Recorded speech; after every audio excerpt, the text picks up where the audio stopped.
So, after thinking about it a little bit, I decided I'm only going to do Wednesdays for the larger thing and continue the daily. Anyway, that out of the side, let's dig in on the book of Esther, as it is Purim, and I thought it'd be a fun one to dig into, especially since I see a fair few things in this story happening in today's world. I make no commentary other than saying that I see many applications to our current day that speak from the word. And I'm going to be looking mostly at this so I can try and be more dynamic in the reading. Fingers crossed. Esther, message version. This is the story of something that happened in the time of Xerxes, the Xerxes who ruled from India to Ethiopia. 127 provinces in all. King Xerxes ruled from his royal throne in the palace complex of Susa. In the 3rd year of his reign, he gave a banquet for all of his officials and ministers. The military brass of Persia and Media were also there, along with the princes and governors of the provinces. For 6 months he put on exhibit the huge wealth of his empire and its stunningly beautiful royal splendor. At the conclusion of the exhibit, the king threw a week-long party for everyone living in Susa, the capital, important and unimportant alike. The party was in the garden courtyard of the king's summer house. The courtyard was elaborately decorated with white and blue cotton curtains, tied with linen and purple cords to silver rings of marble columns. Silver and gold couches were arranged on the mosaic pavement of porphyry, marble, mother of pearl, and colored stones.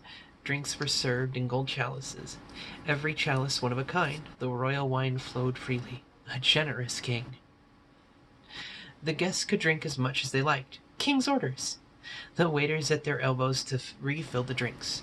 Meanwhile, Queen Vashti was throwing a separate party for the women inside King Xerxes' royal palace. On the 7th day of the party, the king, high on the wine, ordered the 7 eunuchs who were his personal servants, Mehuman, Bizath, Harbon, Bigtha, Abigath, Zethar, and Carcass, to bring him Queen Vashti's resplendent in her royal crown. He wanted to show off her beauty to the guests and officials. She was extremely good-looking. But Queen Vashti refused to come, refusing the summons delivered by the eunuchs. The king lost his temper. Seething with anger over her insolence, the king called in his counselors, all experts in legal matters. It was the king's practice to consult his expert advisors. Those closest to him were Karshina, Sethar, Admatha, Tarshish, Meres, Marsina, and Memucan, the 7 highest-ranking princes in Persia and Media, the inner circle with access to the king's ear. He asked them what legal recourse he had against Queen Vashti for not obeying King Xerxes' summons delivered by the eunuchs. Memucan spoke up in the council of the king and the princes. It's not only the king Queen Vashti has insulted, it's all of us, leaders and people alike in every last one of King Xerxes' provinces. The word's going to get out. Did you hear the latest about the Queen Vashti? King Xerxes ordered her to be brought before him, and she wouldn't do it. When the women hear of it, they'll start treating their husbands with contempt. The day the wives of the Persian and Median officials get wind of the queen's brazenness, they'll be out of control. Is this what we want? A country of angry women who don't know their place? So, if the king agrees, let him pronounce a royal ruling and have it recorded in the laws of the Persians and Medes, so that it cannot be revoked, that Vashti is permanently banned from King Xerxes' presence, and then let the king give her royal position to a woman who knows her place. When the king's ruling becomes public knowledge throughout the kingdom, extensive as it is, every woman, regardless of her social position, will show proper respect to her husband. The king and the princes liked this. The king did what Memucan proposed. He sent bulletins to every part of the kingdom, to each province in its own script, to each people in its own language. Every man is master of his own house. Whatever he says goes. Later, when King Xerxes' anger had cooled and he was having second thoughts about what Vashti had done and what he had ordered against her, the king's young attendants stepped up and got the ball rolling. Let's begin the search for beautiful young virgins for the king. Let the king appoint officials to every province in his kingdom to bring every beautiful young virgin to the palace complex of Susa and to the harem run by Haggai, the king's eunuch who oversees the women. He will put them through their beauty treatments. Then let the girl who best pleases the king be made queen in place of Vashti." The king liked this advice and took it. Now there was a Jew who lived in the palace complex in Susa. His name was Mordecai, the son of Jair, the son of Shimei, the son of Kish, a Benjamite. His ancestors had been taken from Jerusalem with the exiles and carried off with King Jehoiachin of Judah by Nebuchadnezzar of Babylon into exile. Mordecai had raised his cousin Hadassah, otherwise known as Esther, Hadassah had raised his cousin Hadassah, otherwise known as Esther, since she had no father or mother. The girl had a good figure and a beautiful face. After her parents died, Mordecai had adopted her. When the king's orders had been publicly posted, many young girls were brought to the palace complex of Susa and given over to Haggai, who was overseer of the women. Esther was among them. Haggai liked Esther and took a special interest in her. Right off, he started her beauty treatments, ordered special food, assigned her 7 personal maids from the palace, and put her and her maids in the best rooms in the harem. Esther didn't say anything about her family and racial background because Mordecai had told her not to. Every day, Mordecai strolled beside the court of the harem to find out how Esther was and get the news of what she was doing. Each girl's turn came to go into King Xerxes after she had completed the 12 months of prescribed beauty treatments. 6 months treatments with oil of myrrh, followed by 6 months with perfumes and various cosmetics. When it was time for the girl to go to the king, she was given what she wanted to take with her when she left the harem for the king's quarters. She would go there in the evening. In the morning, she would return to the second harem, overseen by Shashagaz, the king's eunuch in charge of the concubines. She never again went back to the king unless the king took special liking to her and asked for her by name.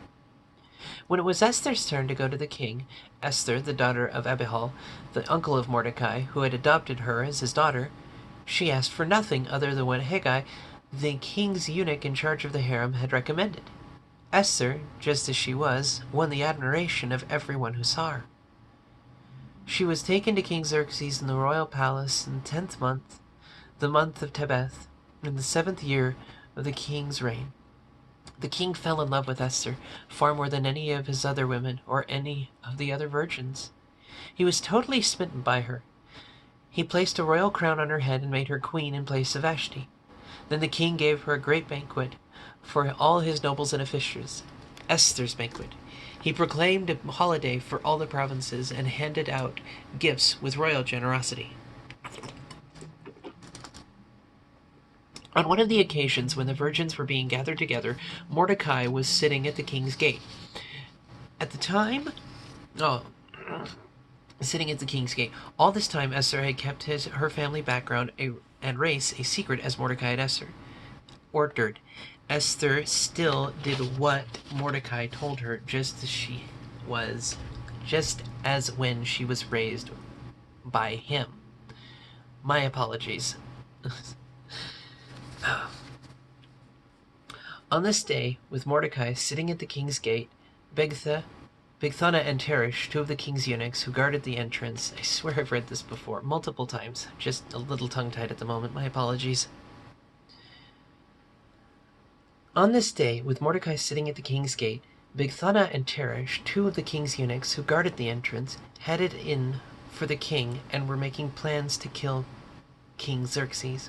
But Mordecai learned of the plot and told Queen Esther, who then told King Xerxes, giving credit to Mordecai. When the thing was investigated and confirmed as true, the 2 men were hanged on gallows. This was all written down in a logbook kept for the king's use. Sometime later, King Xerxes promoted Haman, son of Hammedatha, the Agagite, making him the highest-ranking official in the government. All the king's servants at the king's gate used to honor him by bowing down and kneeling before Haman. That's what the king had commanded, except Mordecai. Mordecai wouldn't do it, wouldn't bow down and kneel. The king's servants at the king's gate asked Mordecai about it. "Why do you cross the king's command?" Day after day they spoke to him about this, but he wouldn't listen. So they went to Haman to see what something should be done about it. Mordecai had told them that he was a Jew. When Haman saw for himself that Mordecai didn't bow down and kneel before him, he was outraged. Meanwhile, having learned that Mordecai was a Jew, Haman hated to waste his fury on just one Jew. He looked for a way to eliminate not just Mordecai, but all the Jews throughout the whole kingdom of Xerxes. In the first month, the 9th of Nisan, of the 12th year of Xerxes, the pur, that is the lot, was cast under Haman's charge to determine the propitious day and month. The lot turned up the 13th day of the 12th month, which is the month of Adar. Haman then spoke with King Xerxes. There's an odd set of people scattered throughout the province, the kingdom, who doesn't fit in. Their customs and ways are different from those of anybody else. Worse, they disregard the king's law. They're an affront. The king shouldn't put up with them. If it please the king, let orders be given that they be destroyed. I'll pay for it myself. I'll deposit 375 tons of silver in the royal bank to finance the operation. The king slipped his signet ring from his hand and gave it to Haman, son of Hammedatha, the Agagite, archenemy of the Jews. Go ahead, the king said to Haman. It's your money. Do whatever you want with those people. The king's secretaries were brought in on the 13th day of the first month. The orders were written out word for word as Haman had addressed them to the king's satraps, the governors of every province, and the officials of every people. They were written in the script of each province and the language of each people in the name of King Xerxes and sealed with the royal signet ring. Bulletins were sent out by couriers to all the king's provinces with orders to massacre, kill, and eliminate all the Jews, youngsters and old men, women and babies, on a single day, the 13th day of the 12th month, the month of Adar, and to plunder their goods. Copies of the bulletin were to be posted in each province, publicly available to all peoples, to get them ready for that day. At the king's command, the couriers took off. The order was also posted in the palace complex of Susa. The king and Haman sat back and had a drink while the city of Susa reeled from the news. When Mordecai learned what had happened and what had been done, he ripped his clothes to shreds and put on sackcloth and ashes. Then he went out into the streets of the city, crying out in loud and bitter cries. He came only as far as the king's gate, for no one dressed in sackcloth was allowed to enter the king's gate. At the king's order was posted in every province. There was a loud lament among the Jews, fasting, weeping, wailing, and most of them stretched out on sackcloth and ashes. Esther's maids and eunuchs came and told her. The queen was stunned. She sent fresh clothes to Mordecai so that he could take off his sackcloth, but he wouldn't accept them. Esther called for Hathach, one of the royal eunuchs whom the king had assigned to wait on her, and told him to go to Mordecai and get the full story of what had happened.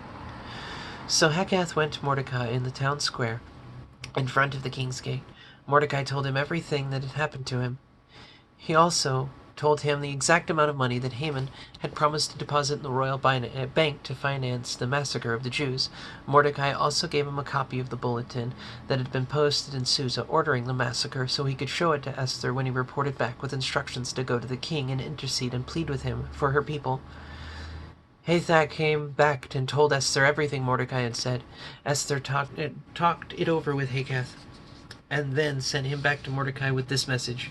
Everyone who works for the king here, and even the people out in the provinces, know there is a single fate for every man or woman who approaches the king without being invited: death.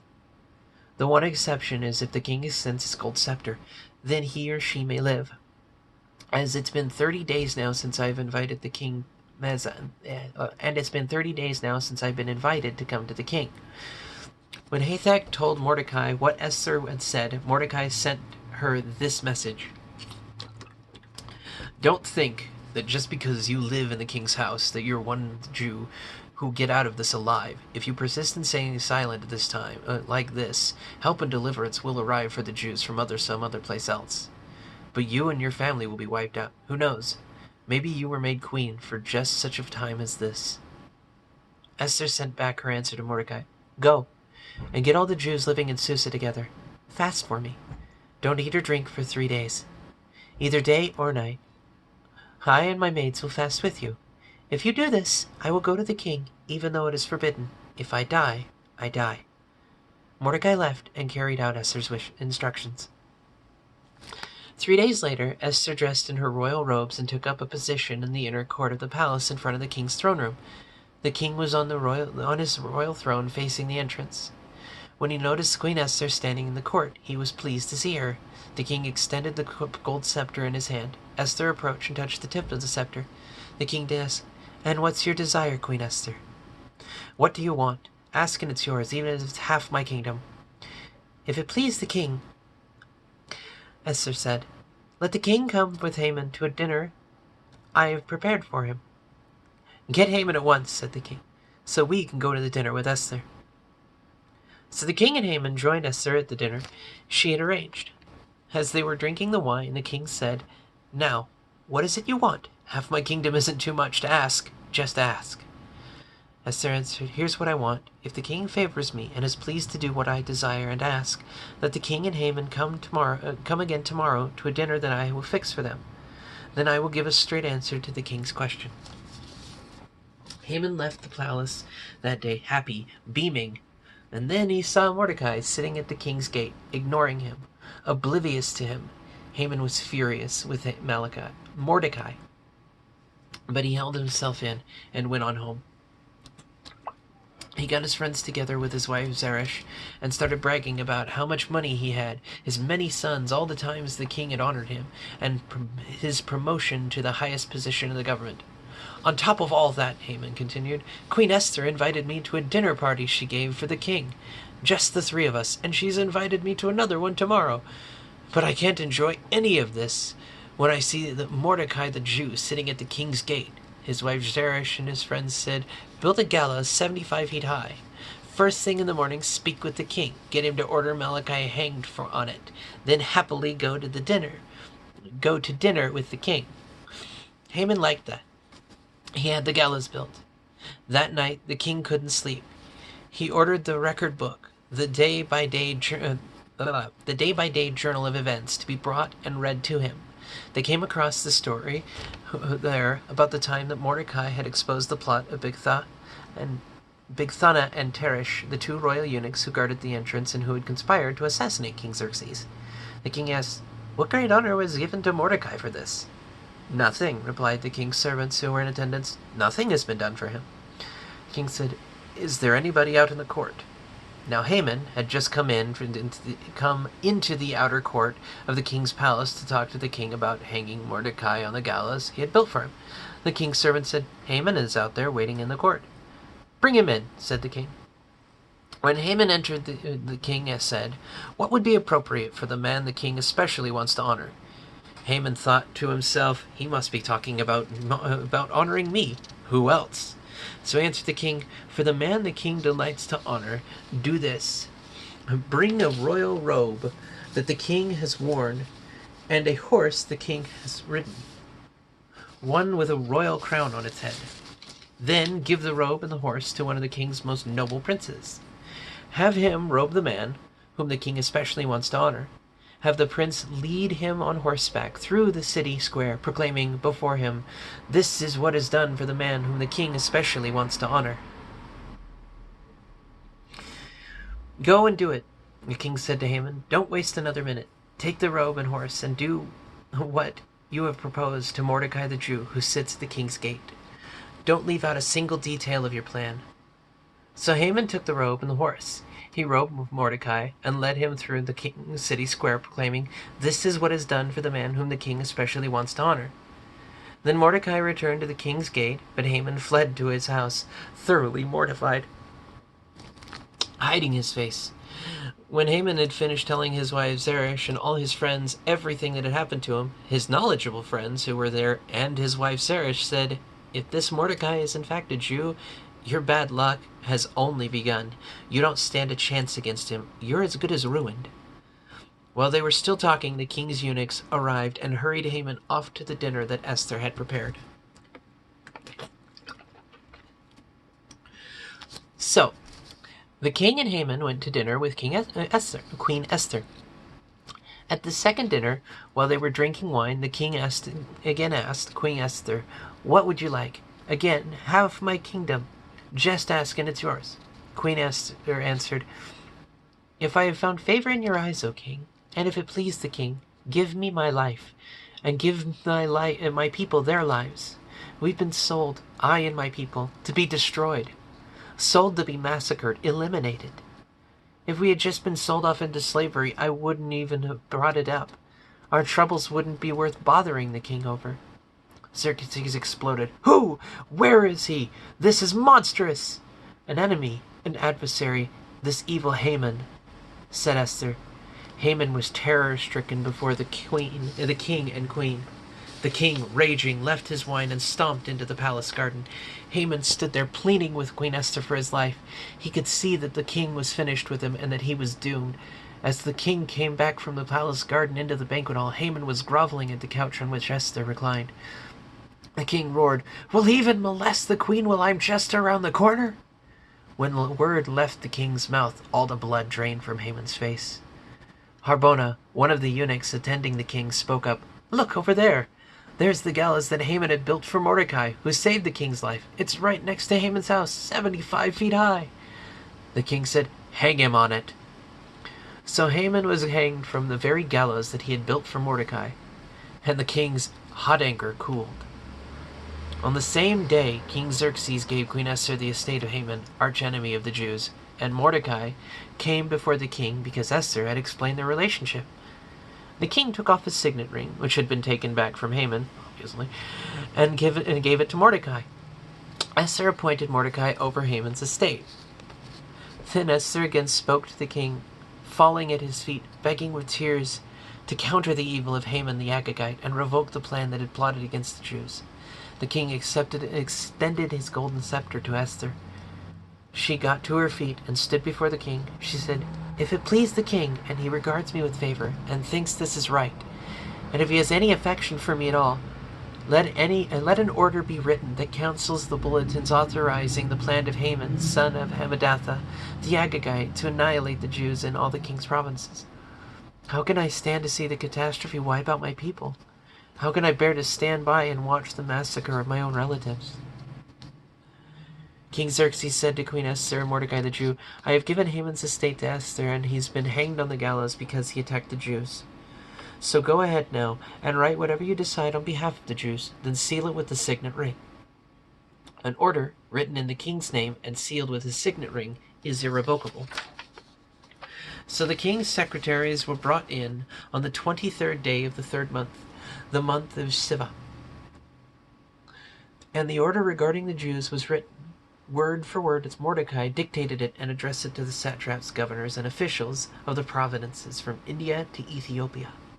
127 provinces in all, to each province in its own script, and each people in their own language, including the Jews in their own script and language. He wrote under the name of King Xerxes and sealed the order with the royal signet ring. He sent out the bulletins by couriers on horseback, riding the fastest royal steeds bred from the royal stud. And King's order authorizing the Jews in every city to arm and defend themselves to the death, killing anyone who threatened them, or their women and children, and confiscating for themselves anything owned by their enemies. The day set for this in the King Xerxes province was the 13th day of the 12th month of Adar. The order was posted in public places in each province so that anyone could read it, authorizing the Jews to be prepared on that day to avenge themselves on their enemies. The couriers, fired out by the king's order, raced off on the royal horses. At the same time, the order was posted in the palace complex of Susa. Mordecai walked out of the king's presence wearing a royal robe of violet and white, a huge gold crown, and a purple cape of fine linen. The city of Susa exploded with joy. For Jews, it was all good times and laughter. They celebrated. They were honored. It was all that way all over the country, in every province, every city where the king's bulletin was posted. The Jews took to the streets in celebration, cheering and feasting. Not only that, but many non-Jews became Jews. Now it was dangerous not to be a Jew. On the 13th day of the 12th month, the month of Adar, the king's order came into effect. This was the very day that the enemies of the Jews had planned to overpower them But the tables were now turned. The Jews overpowered those who hated them. The Jews had gathered in the cities throughout King Xerxes' province to lay hands on those who would seek their ruin. Not one man was able to stand up against them. Fear made cowards of them all. What's more, all the government officials, satraps, governors, everyone who worked for the king actually helped the Jews because of Mordecai. They were afraid of him. Mordecai by now was a power in the palace, and as Mordecai became more and more powerful, his reputation had grown in all the provinces. So the Jews finished off their enemies with the sword, slaughtering them right and left, and did it as they pleased to those who hated them. In the palace complex of Susa, the Jews massacred 500 men. They also killed the 10 sons of Haman, sons of Hammedatha, the archenemy of the Jews.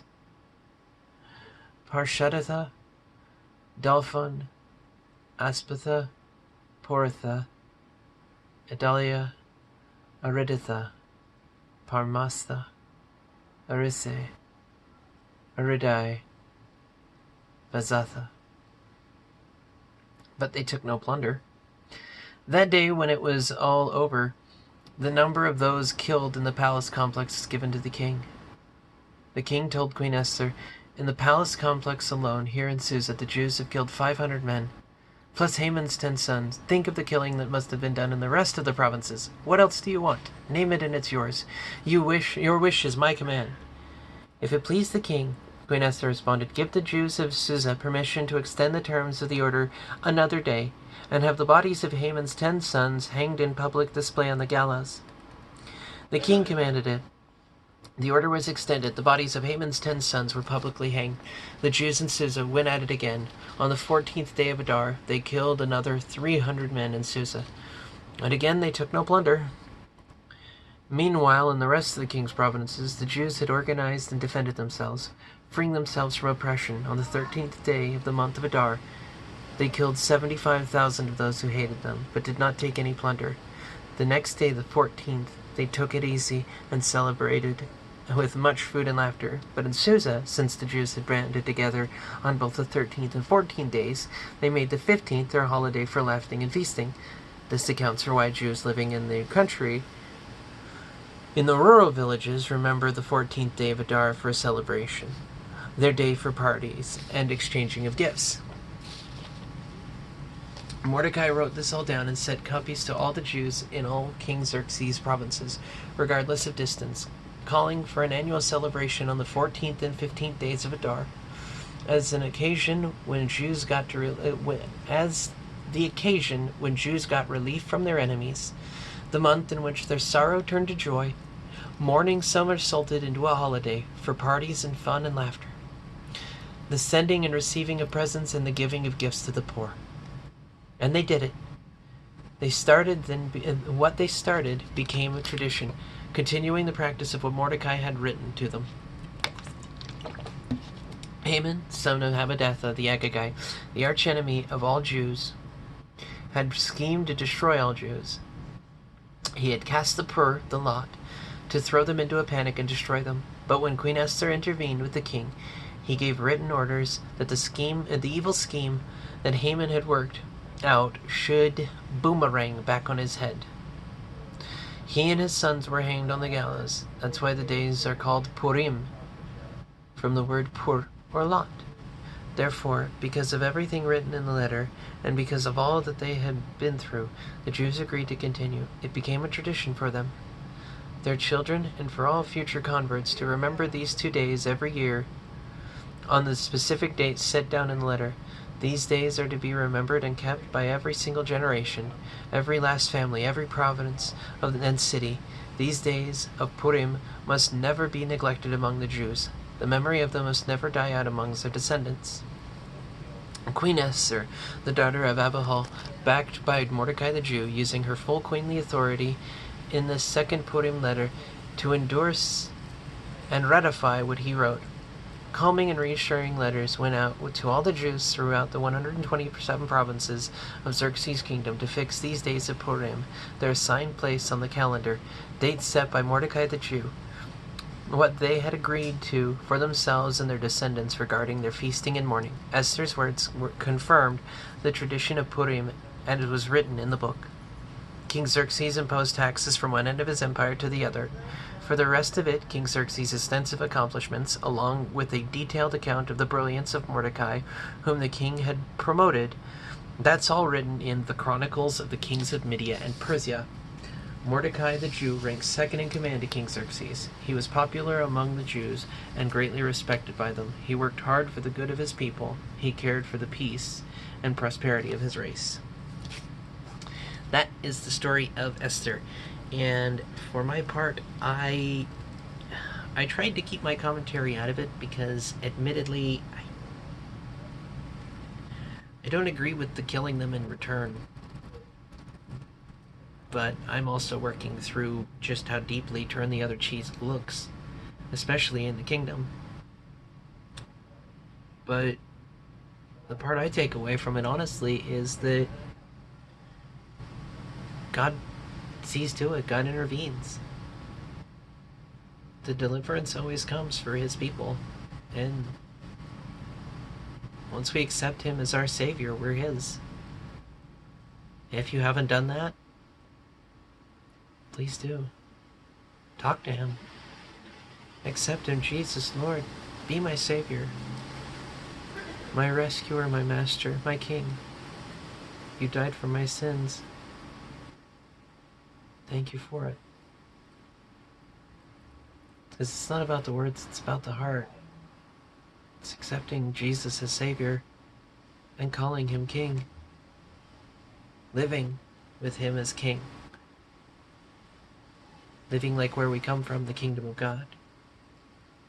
Loving like where we come from. Well, I will see you guys tomorrow for digging into our next little bit of Romans. Bye.